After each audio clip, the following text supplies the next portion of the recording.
नमस्कार दोस्तों, आप सभी का हमारे YouTube चैनल भक्ति में शक्ति में आपका स्वागत है। दोस्तों, हमेशा की तरह हम त्यौहार पे, किसी धार्मिक त्यौहार पे उसकी पूजा विधि वो क्यों मनाया जाता है, जैसे इस पे डिस्कशन करते हैं। तो वही एक बार फिर से हम अभी छठ पूजा, छठ माता के बारे में डिस्कस करेंगे। तो उनकी कहानी स्टार्ट करते हैं हम। तो छठ पूजा की कहानी, महत्व और विधि के बारे में आज हम जानेंगे। बहुत समय पहले की बात है, प्राचीन भारत में सूर्य की उपासना एक महान पर्व हुआ करता था। यह वही समय था जब लोग प्रकृति के हर तत्व को देवता के रूप में मानते थे। इन्हीं में सूर्य देव को जीवनदाता कहा गया, क्योंकि सूर्य के बिना जीवन की कल्पना भी नहीं की जा सकती थी और ना ही की जा सकती है, और ना ही कभी ये संभव है सूर्य के बिना जीवन संभव धरती पर। सूर्य ही धरती पर उजाला लाते हैं, अन्न उगाते हैं और जीवन को गति देते हैं। इसीलिए छठ व्रत सूर्य देव और उनकी बहन छठी मैया, जिनका नाम था उषा देवी जी, की आराधना के लिए रखा जाता है। कहानी छठ व्रत की उत्पत्ति कैसे हुई। कहा जाता है कि महाभारत काल में पांडवों को वनवास मिला, तब द्रौपदी ने अपने परिवार की सुख समृद्धि के लिए सूर्य देव की उपासना की। उन्होंने 4 दिनों तक कठोर व्रत रखा। इसमें उन्होंने बिना भोजन और पानी के बिना रहकर सूर्य की पूजा की। सूर्य देव उनसे प्रसन्न होकर द्रौपदी को आशीर्वाद दिया कि तुम्हारे घर में कभी भी अन्न की कमी नहीं होगी। उसी दिन से यह व्रत लोक परंपरा बन गया है। एक दूसरी कथा के अनुसार राजा बेबत्त की कोई संतान नहीं थी। उन्होंने मुनियों के कहने पर सूर्य की आराधना की। सूर्य देव ने प्रसन्न होकर छठी देवी को भेजा, जिन्होंने राजा की पत्नी की गोद में पुत्र रूप में दान दिया। तभी से छठी मैया की पूजा प्रचलन का शुरुआत हुआ। छठ पूजा का महत्व। छठ व्रत सिर्फ एक धार्मिक अनुष्ठान नहीं, बल्कि शुद्धता, निष्ठा और आस्था का पर्व है। इस व्रत से सूर्य देव से ऊर्जा, स्वास्थ्य और दीर्घायु की प्राप्ति होती है।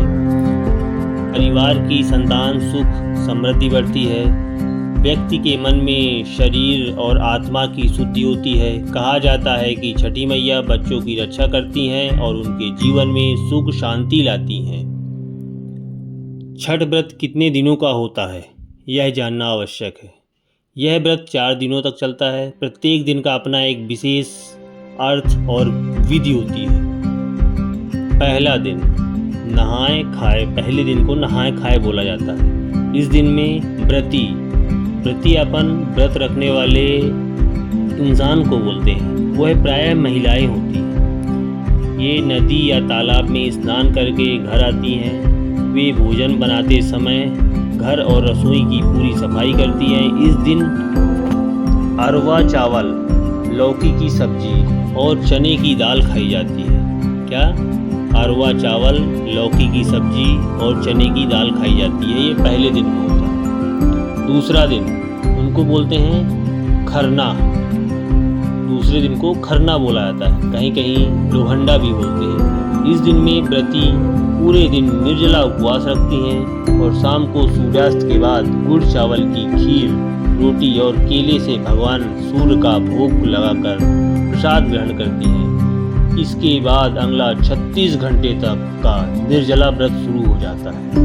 मतलब इसके बाद से वो अगले 36 घंटे तक बिना पानी, बिना खाए 36 घंटे का व्रत करेंगे। तीसरे दिन क्या होता है?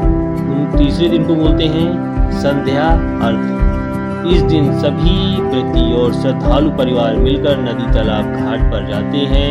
सूर्य देव को अस्ताचलगामी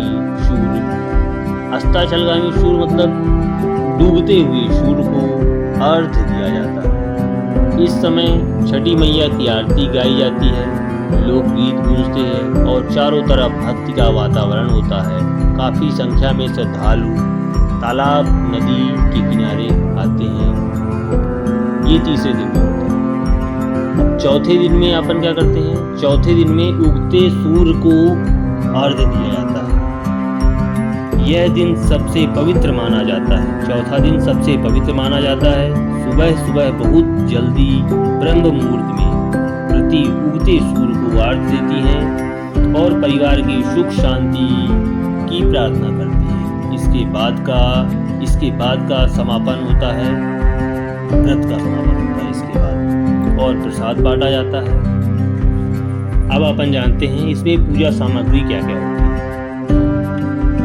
छठ पूजा की आवश्यक वस्तुएं: बांस का डाला, एक टोकरी को डाला बोलते हैं, नारियल, केला, सेब, संतरा, नींबू, गन्ना, ठेकुआ। आटे और गुड़ से बनी हुई मिठाई को ठेकुआ बोला जाता है हमारे यूपी बिहार में। सूजी का हलवा, दिया, दूध, गंगा जल, चावल, फूल और 5 प्रकार के फल, ये आवश्यक सामग्री होती हैं, पूजन सामग्री। आस्था की भावना के साथ हम विराम देंगे इसके लिए। तो आस्था की भावना में छठ व्रत में कोई दिखावा नहीं होता है। यह सिर्फ सच्ची निष्ठा और स्वच्छता का प्रतीक है। प्रति पूरी ईमानदारी से सूर्यदेव और छठी मैया से परिवार की भलाई, संतान सुख और सेहत की प्रार्थना करती हैं। यह पर्व हमें सिखाता है कि प्रकृति, परिवार और विश्वास का संगम ही सच्ची पूजा है। जय छठ मैया।